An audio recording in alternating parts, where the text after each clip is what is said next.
Thank you for accepting our invitation for a short but great talk to you. We would like to start by asking briefly to share your story. What is your background and how did you arrive to your current Perach position? We say Perach. I understand it's hard to say at the end. I think you're Spanish. It will be easier for you. Since I was a young person, I was involved in what in Israel we call youth movement, involved in as a counselor, like Americans call it, but basically talking about educational and social activity. I've always been active in these fields for many, many years, as I say, from a very, very young age. I went to university quite late. I was a farmer for quite a few years. And when I came to university, the first year was easy for me. And I was looking for something to do. And I saw this ad about looking for coordinators in Perach. And I had the background. So I was a coordinator for 1 year. And then I became in a higher position, what we call today team manager, and from there I started to be a regional manager. I became the CFO of Perach. I left for some time. I did some other kind of work. To be more correct, once in a while, after a few years, I did other things, and I was out of Perach for about 9 years. When my predecessor, Amos Carmeli, who you have met, announced that he was leaving the job. I wasn't aware of it at the time, but they came to me and said, would you be considering to be the CEO of Perach, which I jumped on the invitation. That was 10 and a half years ago, and I haven't regretted for one moment. I have my spouse here. I'm at home. I have 3 kids. When I was a child, my parents were teachers, and I swore that I would never be a teacher, and I became involved in education. My son, who I am sure said the same thing, he's doing the same thing today. He's a youth counselor, and he's very much involved in education of kids. He's much more intuitive and successful in it than I was. My daughter, just before she went into the army, she's a soldier right now. She also volunteered for 1 year as a mentor, as a tutor, away from home somewhere. She lived a year outside the house. And I have another young one. I don't know in what direction she will go. Okay, this conversation is mentoring centered, and I believe in our life there are always someone that in some moment in time show us a different perspective, a different behavior, someone we trust, and someone we nurture a friendship, a true friendship. We may name it a hero, a mentor. Who was that person to you? How did it make you feel?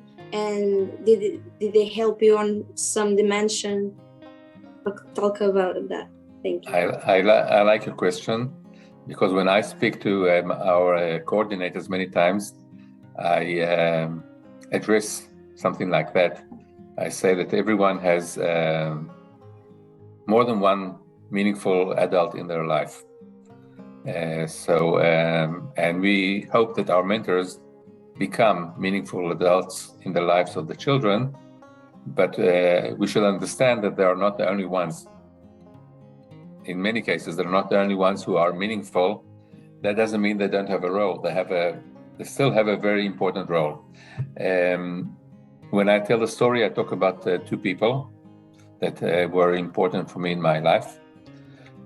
As a student, as a young child, I wasn't a good student. I did a lot of trouble, and one time a substitute teacher came in, and I did my nonsense, and she didn't back up, and she confronted me, but I knew she's a substitute teacher. Eventually, she became our teacher for 3.5 years, and she gave me the feeling that I'm worthy, that there's a value, that I have something to contribute. I wasn't a quiet child. Today, we didn't have these definitions at the time, but ADHD or something like that. I still don't know exactly, but I wasn't a peaceful student. And she gave me first of all, she gave me place, that I have a value, even if I do my nonsense. Secondly, she realized, like many others, that I was good in mathematics, and she would give me all kinds of special things to solve, which were challenging for me. But when they're challenging for me, they also say that I'm special. So that's one person. Her name was Era Mensdorf. Another person that was important in my leadership role. Like I say, I was in the youth movement. We had a counselor. She was probably 19 or 20, I'm not sure. And she gave me the feeling she would sit and talk to me.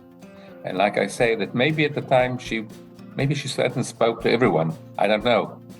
But she gave me the feeling that I'm special. And that we could talk about things that other kids did not talk about, politics, about things that were important for me.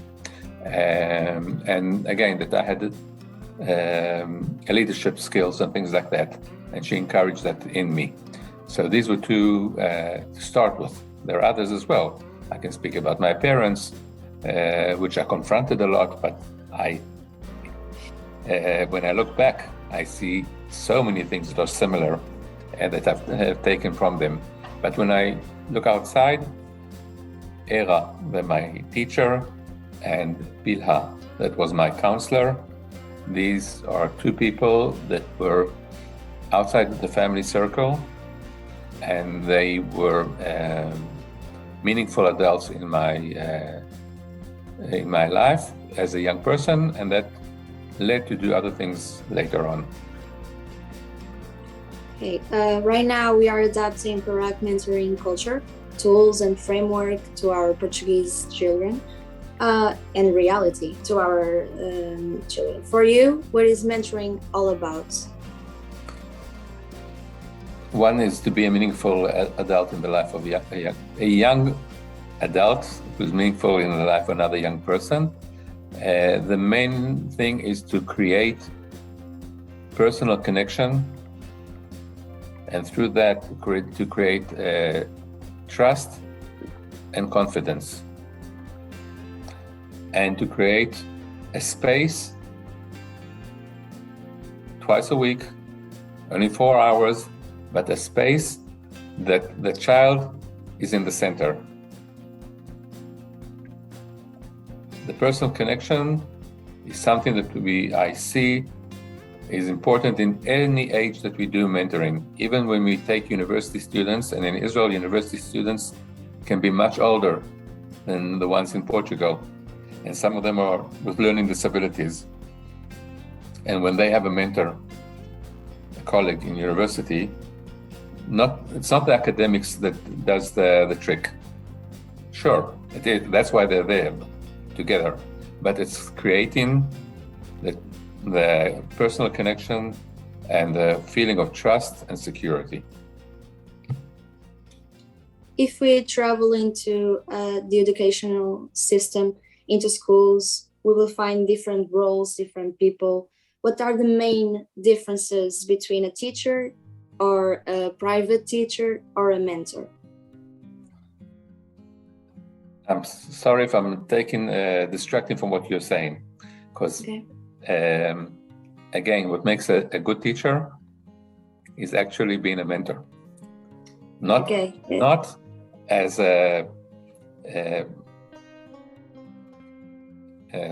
not formally, but acting as a person that is a meaningful adult, that has a personal connection to some of his or her students, actually is a mentor. So there isn't much of a difference. The difference is that the teacher is operating in a formal structure, while the mentor is acting in an informal structure. The teacher has to be a teacher, the student has to be a student, and there's no way out. When it comes to mentoring, it's all on voluntary basis. So to maintain something like that for a long period of time, it needs many times more effort, but allows a lot of free leeway. I don't know if it's a word in English or is it used in Portuguese, I'm sure, and I don't speak Latin, but I think it's Latin, is what you call moratorium. In banks, it means that a bank and someone has a debt for the bank, they, after a few years, say, okay, we wipe it out. Being a mentor in an informal arena allows you many times to do the same thing. Even something bad has happened, something wrong has happened, we can wipe it out and every day start again. We don't have to take that history with us. So being a mentor, on the one hand, it's more demanding because you have to invest into it. But on the other hand, it's much more intuitive and there's much more room to do all kinds of things that are good either for the child or for the mentor. In your opinion, why children need mentors? I said every child don't need. Every child can benefit from a mentor. When I look back at myself, I say maybe if I had a mentor, maybe it would be good. I'll tell you a short story. I don't know if you know what kibbutz is. Have you ever heard of the word kibbutz? It's like a commune. It's a community where people live equally, and I used to live on a kibbutz for some time. Last summer, not this summer, the summer before, I was on a vacation with my daughters. The one night we were alone in this vacation, and the next night someone came and was in the bungalow next to us. And when I stepped out, I suddenly saw people that I knew many, many years ago before from the kibbutz. And I told them, because of your son, I became a mentor. At the time, I was involved in education. I did many, many things. Their son needed a mentor. They didn't call it a mentor, but I didn't know the word mentor at the time, the Hebrew word for it. But they asked me to do that, and that's what I did in a very intuitive way. They said, you know what? Yochai, that's the name of the guy. He's coming here tomorrow with his children. So after many, many years, accidentally I met the person that because of him, I started my career as a mentor, not knowing it will be a career. So I was Yochai's mentor. Only when I came to Perach did I understand, I get the full understanding, because what I did was totally voluntary. I had no one to guide me. I had no one to tell me if I'm doing things right or wrong. And again, it was all on the basis of trust. He would come to me in order to study, but when I saw that he couldn't study, we would do other things. We didn't study. We became friends. So a mentor can wear different hats. It can be a hat of a teacher, it can be a hat of a friend, it can be a hat of a mentor. It can be all kinds of roles that someone can wear, and during that time it allows them a flexibility. In Perach today, you have more than 20,000 mentors per year, influencing with around 50,000 children. 40, not 50 anymore, but okay. Okay. How this contribute to Israel education system, what changes do you observe with this huge intervention in the last decades? But first of all, I want to explain how the numbers. 80% of our mentors work on a basis one-on-one. 20%, and now the numbers have decreased, but 20% work with a group between 4 to 20 or 30. So in the middle, it's about 15. So if a mentor has a group mentoring, so this increases the numbers. Mm-hmm. It's not that one mentor has 1 or 2 or 3 or 4. Normally, one mentor has only one. And even if we have 20,000, 24,000 every year, and even if there are more than 40,000 kids, this is still a very small number in comparison to what happens in society. And like I said earlier before, many people can be an important role model in the life of a child. So even a mentor can be a very successful mentor. There's a parent, there's a teacher. Later on, it can be a commander in the army or a professor. There are many people who can influence the life of a child. So we can't always judge things at the moment.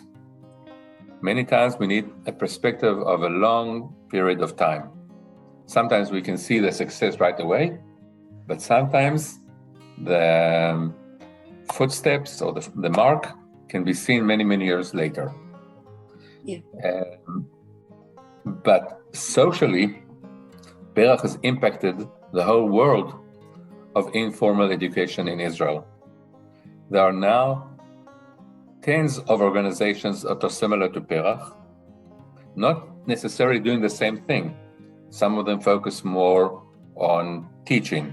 Some of them focus more on specific groups of children. Some of them focus more on leadership.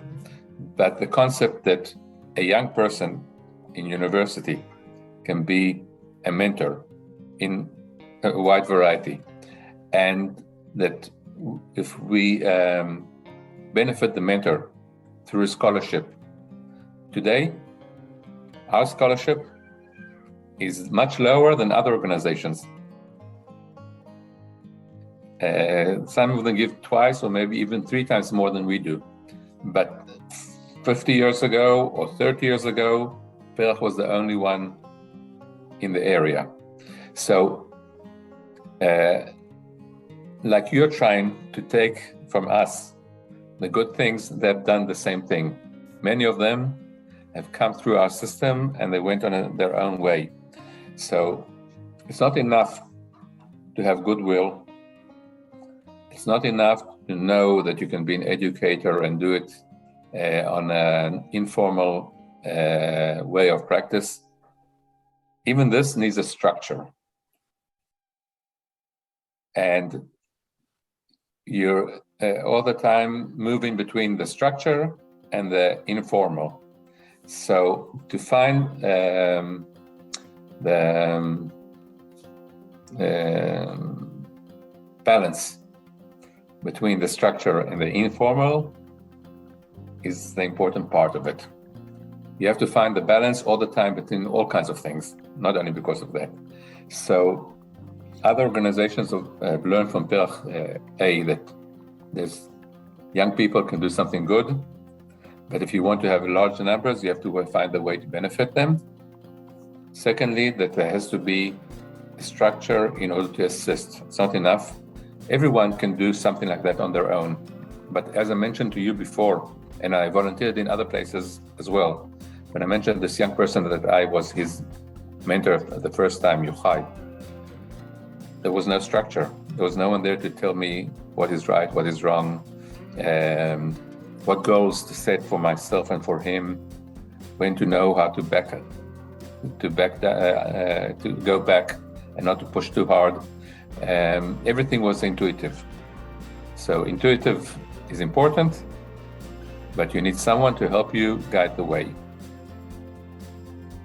So today is Israel Independence Day. And in Israel Independence Day, every year, the state gives prizes for people who were special in their field. That's the highest prize in Israel, to be in physics or in literature or in music, doesn't matter. So Perach won this kind of prize for special social initiative in 2008. I mean, the state recognized the main role of Perach. Another thing that is important, because I mentioned that I've been talking about the students. In Israel, when we say students, we mean university and college students. The other important thing is that many of our mentors today, many of our coordinators, until recently, one of my general regional directors are people that were Perach mentees many years ago. A vice president of maybe the highest university in Israel told me one time she was a Perach mentee, she was a Perach mentor. She doesn't speak about it in public, and she still remembers her mentor many years ago when she was a child. Not that it's always successful. We did try and do some kind of, not a research, but a survey. So it's not scientific. 82% have said that this was a meaningful experience for them. 1%, maybe 2% said it was a bad experience. In between, people who were indifferent to that kind of experience. We tested not year after year, but a few times in the past, we've asked these questions and we received more or less the same response, both from the mentees and the mentors. So this has been a meaningful, and some of them can recognize and say, I go in the footsteps of my mentor. The last story I will say about that is that a few years ago we got maybe I mentioned it last year, but a few years ago we got a request to find someone's mentors. I'm going back 30 years ago. We didn't have computers at the time. We didn't have the names in the archive or things like that. But still, we managed to find one of them. The reason that person was looking for their names, he was finishing his doctorate in the Weizmann Institute, and he wanted officially to recognize them as the people who contributed for him to go in this direction, in science. And I hear many stories similar to that, not the same.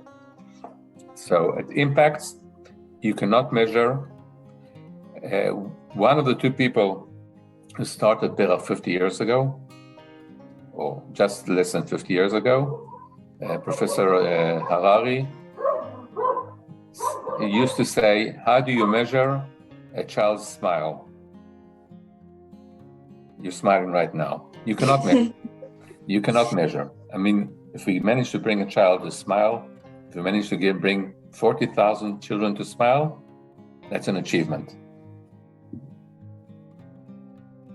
Great answer. Okay, we talked about mentoring advantages, the benefits, but what are the limitations, in your opinion? Yes. Is there one? Yes, there are limitations. You have to recognize your role. In many times, for instance, I would hear about mentors who want to act as the parents of the child because the parents are doing something bad and they're doing something good, and they will teach the child to do right while the parents are teaching them to do wrong. No, you are not supposed to replace the parents. You're supposed to be in your position. The parents are caring, they're loving, even if they're doing mistakes. The teacher is a teacher. You cannot be instead of the teacher. The teacher might be a good one, might be not so good. That's not your role. Your role as a mentor is to act in their free. I don't know how you do it over there, but the way we do it in Israel is to act as the mentor, as the people who cares for them, and they're in the center twice a week, and that's it. And you cannot be involved too much in their life. We are now in May. In Israel, the school year ends at the end of June. I don't know about Portugal. And we instruct our mentors to tell the children that that's the end. They won't see them anymore. Many of them want to promise the child, sure, I will come next year, I'll do. But since this is a voluntary work, there's no guarantee they'll come back next year. So we need to know how to cut and say, don't say that you'll come in the summer. Don't promise you'll come next year, because it's not 100% guarantee. So there are limitations. And after all, we are not and the most important, mentors are not professional care helpers. They're not social workers, they're not psychologists, they're not all kinds of things. And many of them study that thing, and they want to be. In their first year in university already, they want to be the biggest psychologist in the world. No, you have to know that you are here in an informal arena and know your limitations, which are also, at the same time, your advantages. I just have two more questions. Well, how you feel that mentors, trainee, follow-up, and supervision impacts with mentoring performance? Again, these are things that are difficult to measure, because every mentor comes with different background, and it can be that a mentor can know much more than their coordinators or their counselors. I think it can be, but again, when you are in the position of the mentor, you need someone to look from the outside, and you need someone to help you guide the way. But usually it's not to tell you what to do, the way I see it. Usually it's to echo your ideas, to echo your thoughts, to echo your insights, not to do it all alone.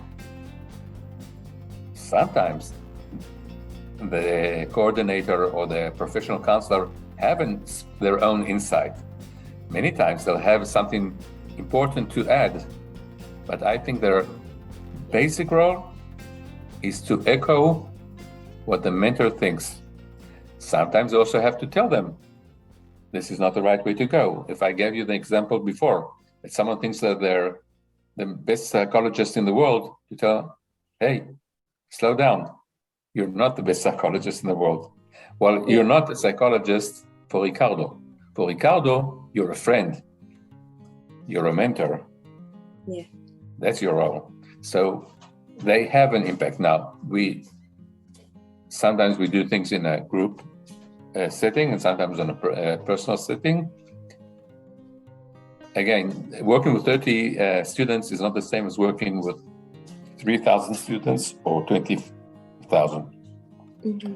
Our coordinators usually coordinate the work on a one-to-one basis, but if they do work in a group, they work a very small group, 5 to 6 people. So what the benefit of working in a group is to see that your colleagues also have a lot of knowledge. And when colleagues talk together, they usually go on the positive side and less on the negative side. When you come to your so-called boss, your coordinator, many times they'll complain and talk about other things. But when they speak as a group of colleagues, of people who are on the same level, there's much more of a positive outcome. Final question. What are the main ingredients to manage an extraordinary mentoring program? People. Yes. People and the right spirit. I think one thing, things have changed. Generations are changing, so I cannot use the terminology that I used to use many years ago, which we would say the Perach spirit. it's a term we used to use a lot, Perach spirit. Now, people understand differently. But for me, the Perach spirit was that even our coordinators and managers who work and receive a salary, but would do it regardless of their salary. They did it because they are invested in it, because they care about the people. And many times they would do things that are not part of their job description. I find it less today. Not that people are not caring and not doing things, but as individuals, yes, but I don't see the same spirit. Today, things are much more talking about benefits. What can I get out of it? And we push towards that as well. We know that, for instance, our coordinators, they do something important in life. They receive a salary, but they receive much more than that. They receive something that is a springboard to life. They receive many work ethics. They have an opportunity in a young age to be managers, bosses for 50 people. They have an opportunity, both the mentors and the coordinators have an opportunity to see the individual as an individual, as a person, not as one of a mob. And this is very important for the role of what they'll do later on in life.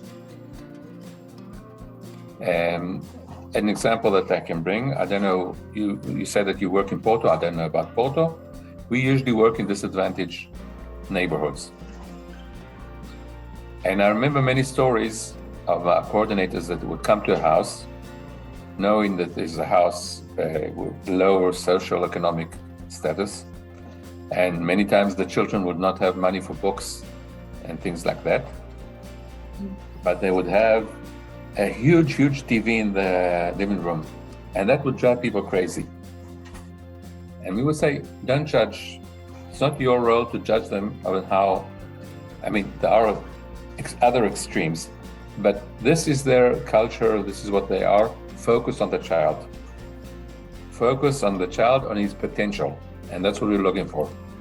What is a child's potential? Where can they be more than what they are right now? The potential is there. You have to take this diamond and shine and rub the diamond and let the diamond shine. Well, thank you so much for this conversation. Thank you for talking about your experience, stories, and thank you so much for this conversation. Welcome. I wish you a lot of success. Thank you. Things happen step by step. You can't jump in the second day already to have 30,000 students involved. What is important, I would say, more in Ricardo's role, and that's what you're trying to do now, is to convince the stakeholders that this is a win-win situation, which we do see as a win-win situation. Things that I did not mention before. If a child, even if they don't work on their studying, but if a child comes to the classroom the next year calm, with more self-confidence, it impacts what's happening in the classroom, not only on that child, and maybe there are 2, 3, or 4 children in that classroom that have a mentor, it impacts the environment. If the teacher has to focus less on the child that before was troubled child or something like that, has opportunity now to focus on the rest of the children. So the children benefit, the families benefit, the school system benefits, everyone involved is benefiting from this situation. I think it's done. Thank you very much, Alain, for your time, for your knowledge, for this conversation, which I think for me it's always inspiring to listen to you guys. Thank you. And drink for your inspiration to move forward. So thank you